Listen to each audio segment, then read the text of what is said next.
Speak I'm up. from the era of YouTube and monetizing. I'm from the era of dope, coke, and homiciding. Killed breasts in the road, nigga. Mama fried it. The Glock hiding to mama find it. Life's a bitch and it's traumatizing. Fuck you niggas, ain't no compromising.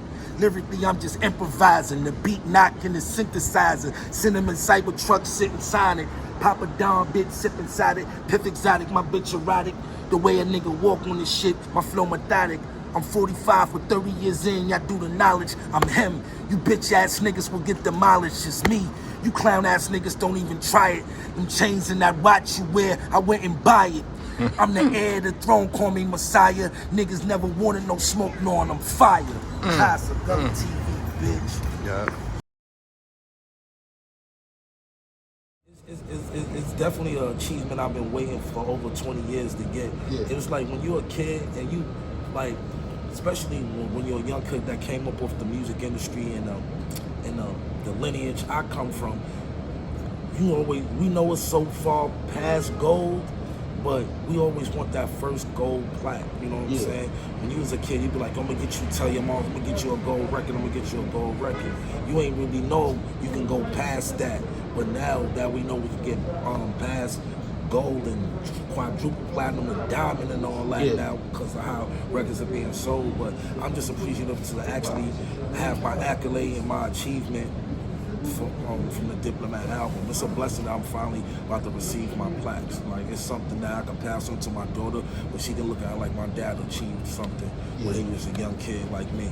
To your knowledge, how many records did it eventually sell?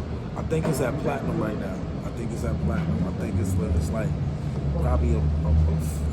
probably probably 60,000 away from going platinum, maybe less than that.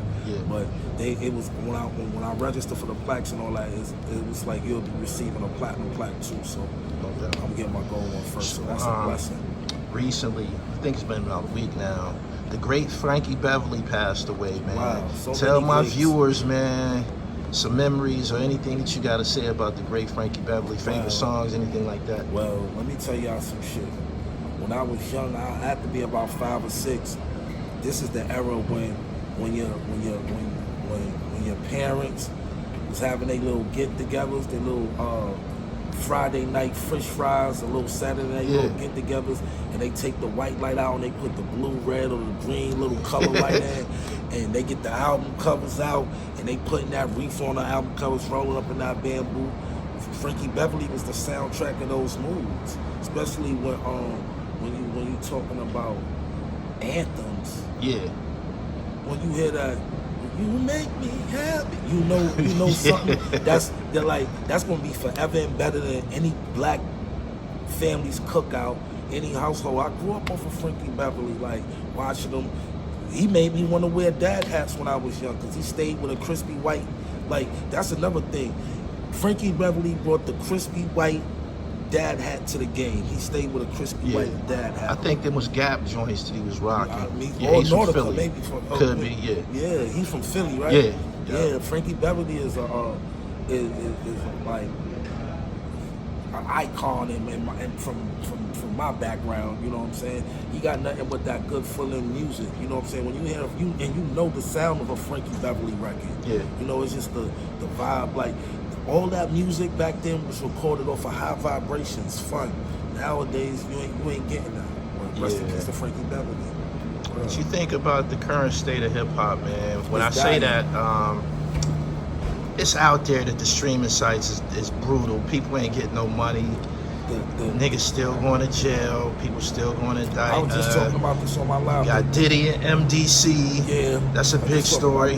Like, the music business, we seeing it dissolve.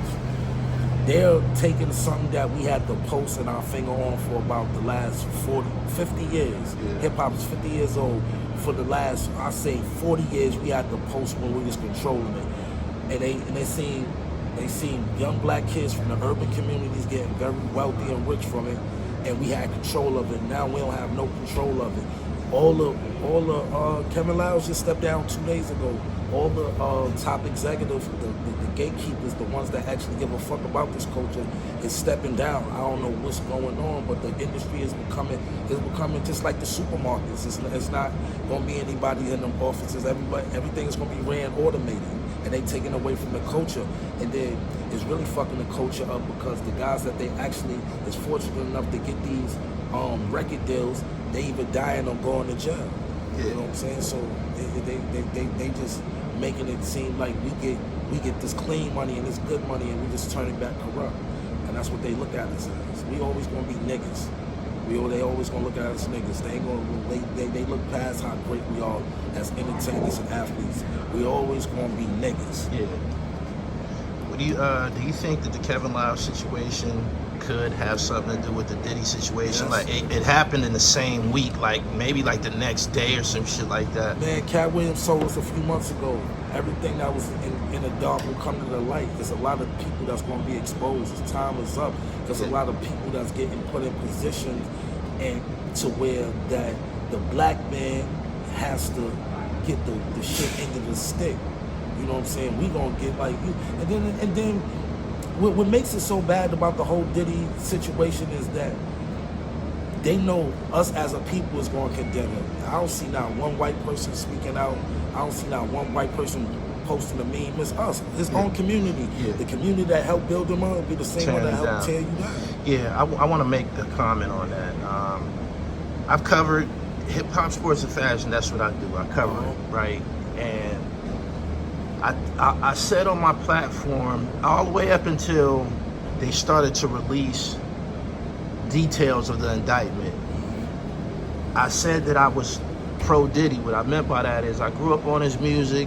I was a participant in the Revolt convention for like three years straight. I met him in person.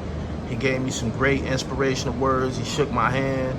I was pro Diddy. It was nobody that could just turn me against him and shit, right? It's still like that for me. And he's innocent to proven guilty. Yeah. All these is right now is accusations and charges brought up. Until that man is judged by a judge and 12 jurors, I have nothing to say on that. I wish him the best. You know what I'm saying? And the thing is, it was so crazy. The world is flip-flop. Just a few weeks ago, like Diddy was in Harlem a few days ago, just before he got picked up, right? Like my man made a joke of him, but it was dead serious, and he was like, "Damn, just a week ago we went from no Diddy to yo Diddy." Oh my God! You know what I'm saying? Yeah. As soon as Diddy was in the town, they on his balls. Yeah. You know what I'm saying? Like it ain't nothing going on. You know what I'm saying? But just a week ago, he was talking about no Diddy, no Diddy, no Diddy. It went from no Diddy to yo Diddy. That's crazy. This summer you was on a great project of mine called Pillmatic. Go get that. Dope song with Tom Gist. Go get that. If y'all ain't got it, go run that shit the fuck up. Shout out to my boy Tom Gist. Yeah. What type of feedback did you get from Pillmatic? I got great feedback. They said you took it back to like to without too much commentary. You took it back to the era of DJ drama. Like nobody don't see a variety of good music, pure music. You know what I'm saying? Not that candy cutter shit. Right. And one substance. You know what I'm saying? He was able to digest this. Well, like there's so much music come out every day. It's hard to keep up. You snuck into you caught a moment to where people was actually going to pay attention to the music that you dropped. Yeah. You know what I'm saying? So, tried to build a dream team, man. Yeah, amongst the people that was accessible to me and shit. Yeah, you know definitely. And you got some head. You got me, Tom Gist, Opioid Era, and the list goes on. PA did the motherfucking soundtrack to it, so it came out, and hopefully we'll be working on a 3. Yeah, definitely going to do a 3. What you got going on per se? Well, right now, I'm gonna be co-starring in the movie Suffocated 2 with my homegirl, Sexy Alexis Walker. Y'all probably know her from the BBOD days. Okay. She's been doing her thing. She got like 8. She's actually on her way to shoot a film now. She got like 8 to 12 films under her belt. They on Tubi. I'm actually a co-writer on the soundtrack of Suffocated 2. So that's what I'm doing. I got the Vanilla Sky 4 coming. I got the Drug Dealer's Dream, which is a 4-song EP coming. Yeah. I'm gonna drop that like late October around Halloween time. I want the winner. I'm strategic when I drop music. I feel the winter time is the most time where music and film is being consumed because it's cold outside. People indoors. Keep you indoors. You know what I'm Yeah. saying? So when you indoors, you gonna want to listen to what I got to say, and you gonna like see my visuals. I'm bringing back Unkasa True Hip Hop Stories. Still in the fashion. I'm doing a couple of collaborations fashion-wise. Shout out to this company out in Atlanta, Georgia called Lux Lids. They do all type of exclusive fitted snapbacks. I'm actually doing the New York State of Mind, half Unkasa face, half New York Yankee side. Fitteds coming out. Oh, that's hard. That's hard. It's gonna be. I'm just working, man. I'm actually happy to be back in the recording and writing. Because when you stop writing and recording, it's like pulling teeth, getting back into that mode. Like it's like when you stop playing ball, you be rusty. True. Me, I try to stay active as much as creatively, so I don't never have a dry pen. You know what I'm saying? So even if I'm writing for other artists and not me, it always keep my pen on fire. So that's just a good way to just keep me in the game. But we about to wrap up the Brooklyn Way web series. We've been doing this close to 9 years. Shout out to Gat. Shout out to Gat Murder, Gat Taylor now, because he said he don't want to be called Gat Murder no more. Right. Shout out to Gat Taylor, and we want to transition that into a movie.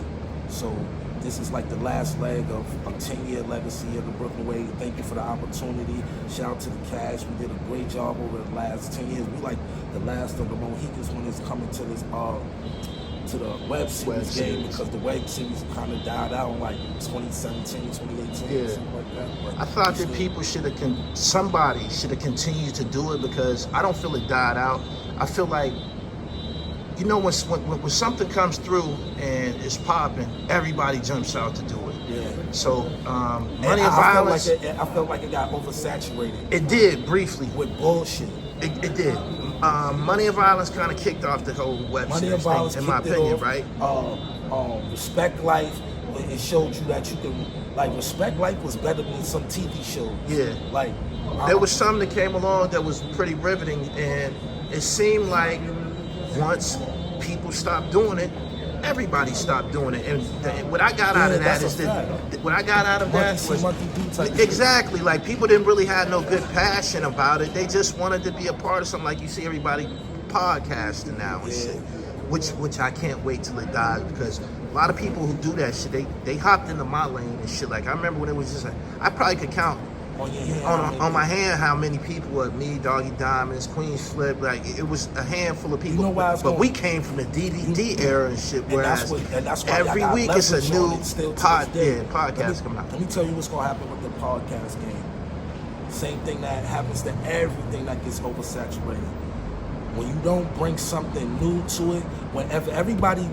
If everybody is talking about the same type of substance on a podcast, what I'm going to watch the next one for? I can get the same, because y'all going to talk about the same shit, current events, this, that, and the third, old school stories, this, that, and the, it's no different. Somebody got to tap in and catch a lane in the podcast game to where ain't nobody in that lane. You know what I'm saying? Everybody's talking the same conversations, the same guests.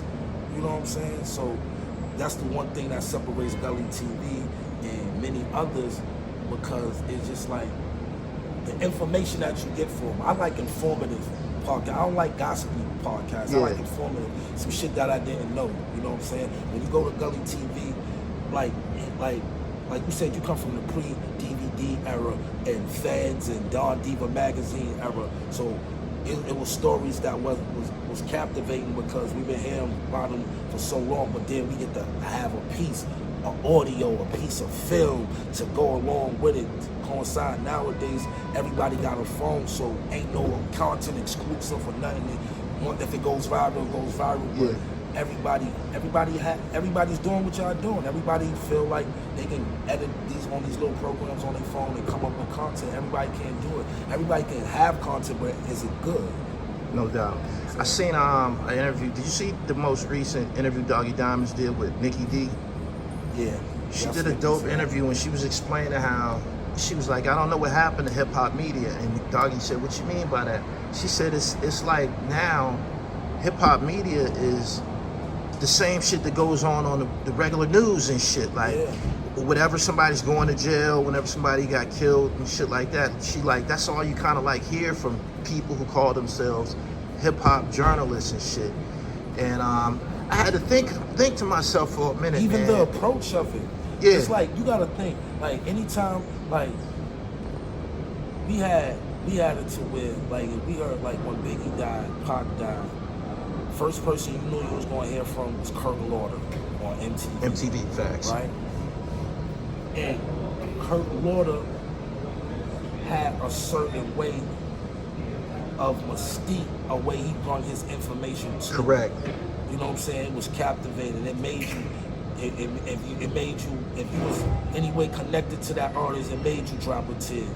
Because the approach. Now everybody just using it for clout. You know what I'm saying? It's like clout. It's like nothing informative. They break down what happened that night, this, that, and the third. Like, this is like, even radio, we don't have people like Ed, Lisa, and Dre, the roll call. We don't have like everybody is just so like controversial. It's like the culture died. Like, right. There's no fun in it no more. Right. Like, we'll never see another Ed Lover, Dr. Dre, Fat Man Scoop, God bless his soul. Yeah. You'll never see those type of entities because they actually gave a fuck about the culture. Like, yeah. I used to wake up to Ed, Lisa, and Dre. I used to go to sleep to Fat Man Scoop, like, you know, like almost 24 hours. Yeah, hip-hop. almost 24 hours of hip hop. Even video channels like The Box, where you order up, spend $5 and order up 3 of your favorite videos and shit like that. Like, they even killed the 106 in Parks because everything is like. When Nikki D said that, I took some accountability with myself, because sometimes I get discouraged. What I mean by that is, I cover hip hop. That's the foundation of my platform. And I can go across the country. I can go to LA and interview somebody, man. I took my own money to fly out there. I got to get a rental car, hotel, feed myself, all of that. And then when I upload it to the internet, the numbers ain't that. You know what I'm saying? It's like they not watching it and shit. But if I get online with some bullshit, somebody just went to jail, somebody got killed, we got paperwork on a motherfucker. They want to watch that shit. Like, the numbers go through the roof from that shit. In order to sustain the channel and keep the channel going, you gotta kind of like how you came up with this album, what inspired you, where you from. Like, I was saying that earlier on my live, like, we ain't gonna have any more superstars because there's no stories being told. They come right in the game with 5 rollies, 2 lamb trucks, a big house, the prettiest bitch. Thousands and thousands of followers. What am I gonna be in tune to you for if you already this big star? We got to see Biggie come from the champion hoodies, the lumberjacks, to the Coogis, to the Gucci, to the Versace, to the Jesus pieces. You got to see Nas grow from the little shepherd chain to the QB to the. You got to see. You see these guys is coming out the box, superstars, millionaires. There's no growth. There's no story there. So what am I buying into? Yeah. I'm only buying into something that I can believe I can be. And I gotta believe it. The only way I can believe it if I see it grow from a small seed into a tree. That's the only way I can believe it. And now it's just like, oh, we looking for the new Sexy Red. We looking for the new Ice Spice. Because these artists nowadays is limited. They only got from a year to maybe a 2.5 year threshold before it's on to the next. Yeah. All right. To prevent that from happening, of course, we would need a new generation to, help continue on and keep this whole shit going.